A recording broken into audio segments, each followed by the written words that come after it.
আসসালামু আলাইকুম রহমতুল্লাহি ওবরকাতুহ। সম্মানিত দর্শক, ইংরেজিতে একটা শব্দ রয়েছে, ওয়ার ট্রেড। যখন যুদ্ধ বাধে তখন এক শ্রেণীর মানুষ অমানবিক ব্যবসা বাণিজ্যে মেতে ওঠে, ব্যক্তি পর্যায়ে, কখনো কখনো রাষ্ট্রীয় পর্যায়ে।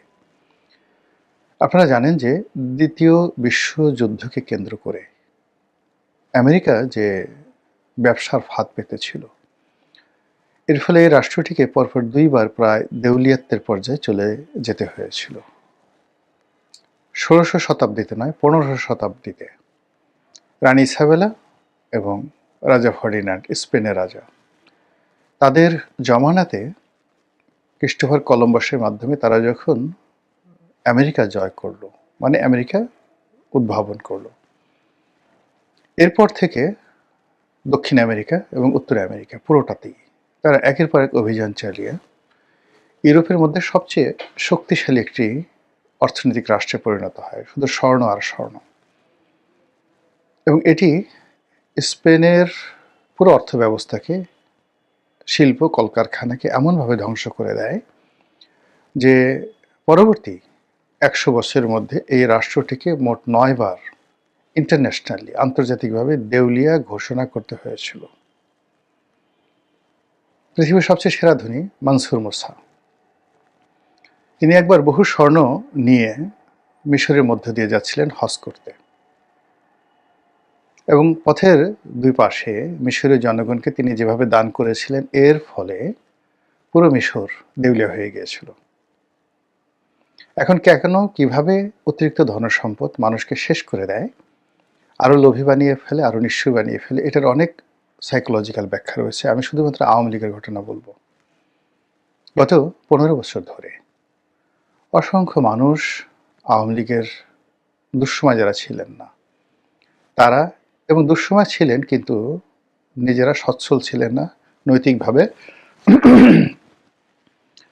এবং অর্থনৈতিকভাবে ভীষণ রকম দুর্বল ছিলেন, এই ধরনের মানুষ আওয়ামী লীগ জমানাতে গত ১৫টা বছরে কেউ শত কোটি, কেউ হাজার কোটি টাকার, কেউ হাজার হাজার কোটি টাকার মালিক হয়ে এখন প্রায় সবাই পলাতক, কেউ কেউ বাংলাদেশে জেলে আছেন।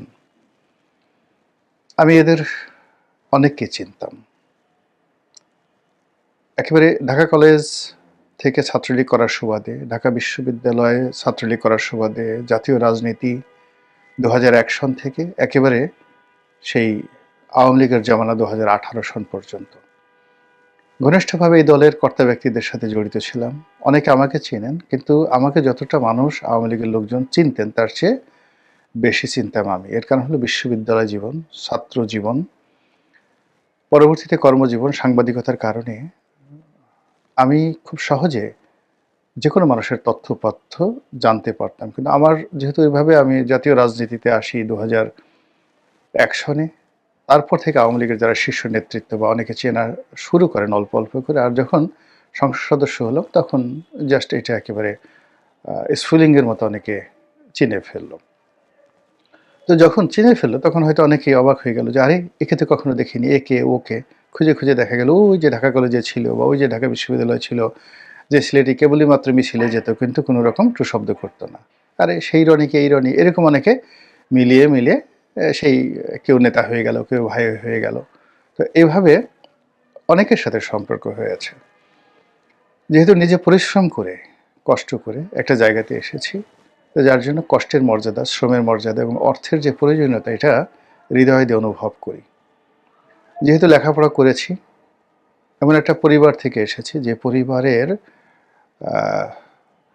সবাই 14 জেনারেশন পরিশ্রম করে, কষ্ট করে নিজেদের রুটি রুজির আয়োজন করেছেন। তো কাজেই কী করে একটা সাস্টেনেবল ইকোনমিক কন্ডিশন ধরে রাখা যায়, এটা পরিবার থেকে শিক্ষা লাভ করেছি। ফলে কর্মজীবন শুরু করার পর থেকে আজ অবধি, সেই 1986 থেকে আজকের দিন পর্যন্ত কখনো টাকার জন্য, অর্থের জন্য কারো কাছে হাত পাততে হয়নি। জীবনের একটি মাস কখনো যায়নি যে গত মাসের চাইতে চলমান মাস খারাপ গেছে। 1% হলেও বছর শেষে বিগত বছরের তুলনায় আল্লাহ রাব্বুল আলামিন উন্নয়ন দিয়েছে। ফলে কি হলো, আওয়ামী লীগ করেছি, রাজনীতি করেছি, এমপি হয়েছি, বড় বড় পদ পদবি থাকা মানে যাওয়ার সুযোগ পেয়েছি, হয়েছে, কিন্তু কখনো ওই জিনিসগুলো প্রয়োজনই হয়নি। কিন্তু চোখের সামনে যারা করেছে তাদেরকে দেখেছি, প্রচণ্ডভাবে ঘৃণা করেছি এবং একটা সময় অসহ্য হয়ে প্রতিবাদ করেছি। প্রতিবাদ করার ফলে যখন সব চোরগুলো একসঙ্গে একত্র হয়ে, সব ডাকাতগুলো একত্র হয়ে মানে আমার উপস্থিতি আওয়ামী লীগে তারা একেবারে অসহ্য করে তুলল, তখন মনে হলো সসম্মানে সেখান থেকে চলে আসাটাই বুদ্ধিমানের কাজ। 2018 সনে সেখান থেকে চলে এসেছি। যেহেতু রাজনীতিতে প্রতিহিংসা থাকে, প্রতিহিংসা থাকার কারণে আমি যদি শুধুমাত্র চলে আসতাম, নিজেকে ক্ষমতাহীন করতাম, তাহলে আমার যারা প্রতিপক্ষ, যাদেরকে আমি খোঁটা দিয়েছিলাম, চোর বলেছিলাম, ডাকাত বলেছিলাম, যাদের বিরুদ্ধে লিখেছিলাম, তারা আমাকে পাড়িয়ে মেরে ফেলতো। আর এই জন্য আমার একটা রাজনৈতিক আশ্রয় দরকার ছিল এবং এই কারণেই বিএনপিতে যোগদান করেছি। ওই পর্যন্তই। কে কি মনে করলো ডাজ নট ম্যাটার। এখন এই যে আওয়ামী লীগের এই দুঃসময়, এই দুঃসময়টিতে আপনি দেখুন তো, একটি চোর কিংবা একটি ডাকাত সমাজে ঘোরাফেরা করছে কিনা আওয়ামী লীগের, তাদের কোনো টাকা দলের কর্মকাণ্ডে লাগছে কিনা। সাদ্দাম নামের একজন অসহায় ছাত্রলীগ কর্মী, সে 1 বছর যাবৎ জেলে আছে, তার স্ত্রী এবং সন্তান মারা গেল। মানে স্ত্রী আত্মহত্যা করলো, তার আগে সন্তানকে মারলো টাকার অভাবে, ভিক্ষার অভাবে। সেই ছাত্রলীগের কর্মী, যে ছাত্রলীগের মানে কি বলবো, সেই আওয়ামী লীগের কর্মী, যে আওয়ামী লীগ লক্ষ লক্ষ কোটি টাকা লুটপাট করেছে, পাচার করেছে দেশ থেকে, কোনো মিথ্যা কথা নয়। এই জিনিসগুলো নিয়ে অনেক সময় মেজাজ হারিয়ে ফেলেছে। আপনারা অনেকেই হয়তো জানেন, আওয়ামী লীগের একজন নেতা ছিল আহমদ হোসেন। তা আহমদ হোসেন আমার বয়সে বড়, আমরা একই হলে থাকতাম, এফ রহমান হলে, ছাত্রলীগে তিনি আমার সিনিয়র, একসাথে ছাত্রলীগ করতাম। এমন অবস্থায় গেছে দারিদ্রতার, কখনো পাজামা ঠিক থাকতো না, পাঞ্জাবি ঠিক থাকতো না। তো সেই আহমদ হোসেনকে শেখ হাসিনা প্রথমে চট্টগ্রাম বিভাগের দায়িত্বে দিলেন, সাংগঠনিক সম্পাদক। তারপর ঢাকা বিভাগের দায়িত্ব দিলেন। এই কমিটি বিক্রি করে শত শত কোটি টাকার মালিক হয়ে গেল। পরে নেত্রকোনার একটি আসন থেকে এমপি হয়েছিল। তো এমপি হওয়ার আগে সে ভীষণ রকম অহংকারী হয়ে পড়েছিল। বিভিন্ন টকশোতে তিনি যেতেন এবং প্রতিপক্ষ লোকদেরকে যাচ্ছে তাই ভাষায় গালাগাল করতেন। এরকম একটা ব্যাপার, আঙ্গুল উঁচিয়ে উঁচিয়ে সে রেজা কিবরিয়া থেকে শুরু করে এমন কোনো মানুষ নেই, সবাইকে অপমান করতেন। তা আমি যেহেতু অনেক আগেই ব্যবসা বাণিজ্য শুরু করেছি, 1991 সনে, আর 2001 সনে 10 বছর পরে ইলেকশন করার জন্য আমি রাজপথে নেমেছিলাম। এই জন্য আওয়ামী লীগের অনেক নেতা, আহমেদ হোসেনের মতো অনেক নেতা আমার অফিসে আসতেন, বিভিন্ন সময় আসতেন। আমার সাধ্যমতো আমি তাদেরকে সাহায্য করতাম, সহযোগিতা করতাম। তো সেই অর্থে এটিএন নিউজের একটি টক শোতে আহমদ হোসেন হঠাৎ করে এমন একটা কথা বলল, যেটা আমার মেনে নেওয়াটাই অসম্ভব ছিল। কারণ তিনি আমাকে চিনতেন, আমার অফিসে আসতেন, আমরা একসঙ্গে ছাত্রলীগ করেছি, খুবই ভালো একটা সম্পর্ক, ছোট ভাই বড় ভাইয়ের সম্পর্ক। তো তার সেই বক্তব্য কোনো অবস্থায় নিতে পারিনি। তখন আমি তাকে বললাম যে এই ধরনের লোকজন ক লিখতে কলম ভাঙ্গে 10টা, তারা হয়ে গেছে আওয়ামী লীগের নেতা। 2 দিন আগে রাস্তায় ভিক্ষুকের মতো ঘুরে বেড়াতো, এখন ঢাকা শহরে শত শত কোটি টাকার বাড়ি গাড়ি সবকিছু। কথায় কথায় শেখ হাসিনাকে বিক্রি করা, তারপর এই যে কমিটি বিক্রি করা, অপকর্ম করা, এই কাজগুলো করে এরা নিজেদের আখের গুছিয়ে সব জায়গাতে শেখ হাসিনাকে সামনে তুলে ধরে। তো এইরকম একটা জাতীয় টেলিভিশনে সিটিং একজন আওয়ামী লীগের সাংগঠনিক সম্পাদক, তাও আবার ঢাকা বিভাগের, তাকে এইভাবে চ্যালেঞ্জে জানানো, এটা চারটিখানি বিষয় ছিল না আওয়ামী লীগ জামানাতে। সেই কাজগুলো তো করেছি, শুধু একটা না। আমি যখন এমপি ছিলাম বা এমপি যখন ছিলাম না 2014 থেকে 18, আওয়ামী লীগের কোনো প্রভাবশালী লোকজন যারা ক্ষমতাধর ছিল, সামনাসামনি মুখোমুখি টেলিভিশনে লেখালেখিতে কাউকে কখনো ছাড় দেয়নি। আল্লাহর মেহেরবানিতে। এখন এই যে আওয়ামী লীগের দুঃসময়, চরম দুঃসময়, সেই দুঃসময় সেই বসন্তের কোকিলদেরকে দেখা যাচ্ছে না। অধিকন্তু এই দুঃসময়টাতে ওই যে যারা চুরিচামারি করেছিল তারা তো এখন বিপদে আছে, টাকা নিয়ে বিপদে আছে, অর্থ নিয়ে বিপদে আছে। এদেরকে নিয়ে আবার নতুন একটা war trade group, war trader বলা হয়, তারা বের হয়ে গেছে। তো এরা হঠাৎ করে রাতারাতি আওয়ামী লীগের পক্ষে কথাবার্তা বলছে। এদের একটা বিরাট অংশ গুপ্ত সংগঠনের সাথে জড়িত, গুপ্তচর হিসেবে আওয়ামী লীগের মধ্যে আছে। এরা কেউ শেখ হাসিনাকে বিক্রি করছে, শেখ রেহানাকে বিক্রি করছে, কেউ হয়তো জয়কে বিক্রি করছে, বলার চেষ্টা করছে তাদের সাথে আমাদের অনেক অনেক খাতির। তারা কখনো দিল্লিতে আসছে, কখনো ব্রাসেলসে যাচ্ছে, কখনো প্যারিসে যাচ্ছে।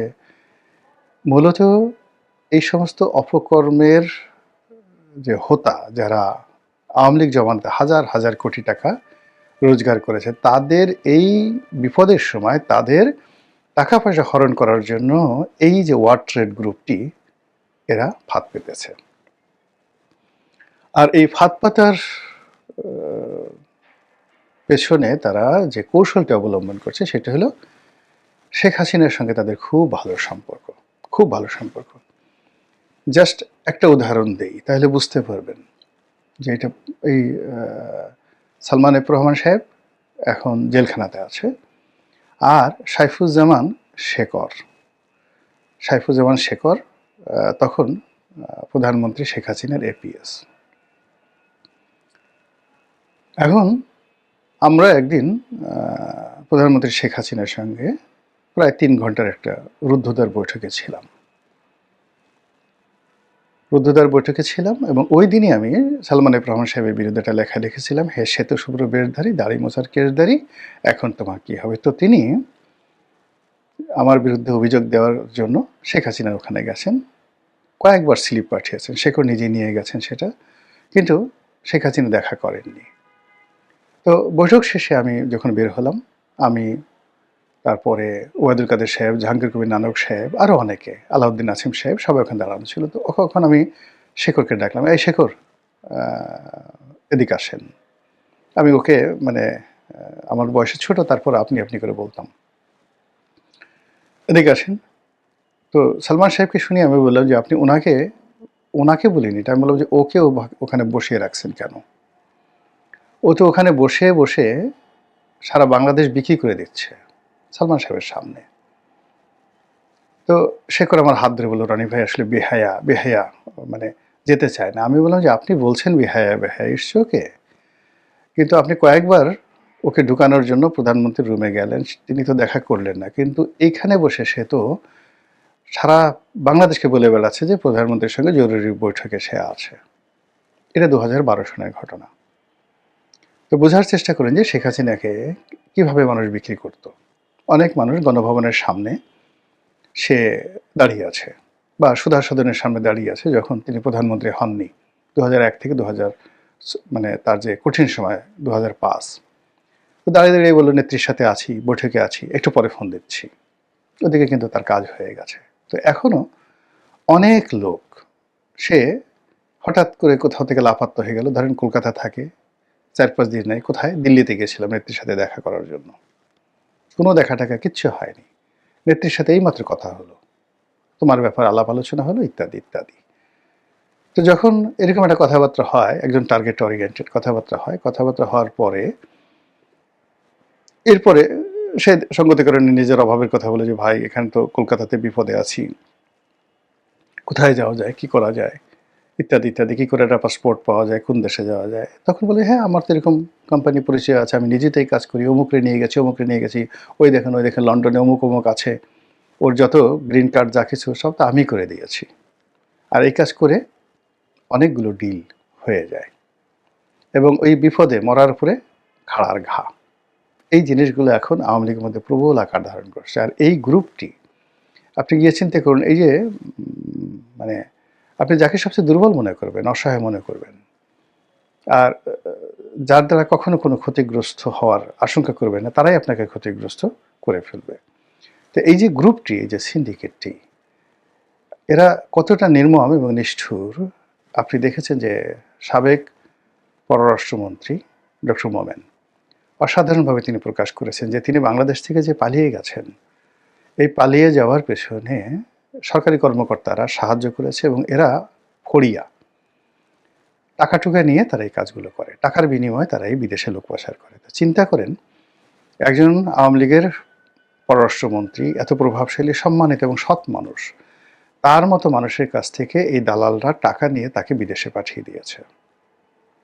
আমি বেশ কয়েকজনকে চিনি, জানি যারা এই ঢাকা এয়ারপোর্ট দিয়ে চলে গেছে এই 10 লাখ, 20 লাখ, 50 লাখ, ক্ষেত্র বিশেষে 1 কোটি টাকা খরচ করে তারা সিন্ডিকেটের মাধ্যমে পালিয়ে গেছে। আবার পালিয়ে যাওয়ার পরে ত্রিপুরাতে গিয়ে তারা যে দালালের খপ্পরে পড়েছে, কলকাতাতে গিয়ে তারা যে দালালের খপ্পরে পড়েছে, তারা একটা বিরাট গ্রুপ আওয়ামী লীগ করে। আওয়ামী লীগ তার একটু আগে গেছে। একই অবস্থা লন্ডনে, একই অবস্থা নিউ ইয়র্কে। এবং তারা সবাই মিলে নেত্রীর সঙ্গে, অর্থাৎ শেখ হাসিনার সঙ্গে, তাদের নেত্রীর সঙ্গে সজীবাজের জয়ের দূরত্ব তৈরি করার চেষ্টা করছে, ওয়াল তৈরি করার চেষ্টা করছে, নিজের মধ্যে একটা সুপার গ্রুপ তৈরি করার চেষ্টা করছে। এবং এই গ্রুপগুলোর কবল থেকে যদি প্রবাসের নেতা যারা আছেন তারা বাঁচতে না পারেন, তারা তাদের নেত্রীকে রক্ষা করতে না পারেন, এবং এই সমস্ত টাউট বাটপারদেরকে যদি দমন করতে না পারেন, আওয়ামী লীগ 100 বছরও রিভাইভ করবে না, মুসলিম লীগের মতো হবে। এটা নিয়ে আর একটা ভিডিও করব। আল্লাহ আমাদের সবাইকে হেদায়েত দান করুন এবং হেফাজত করুন। আসসালামু আলাইকুম ওয়া রাহমাতুল্লাহি ওয়া বারাকাতুহু।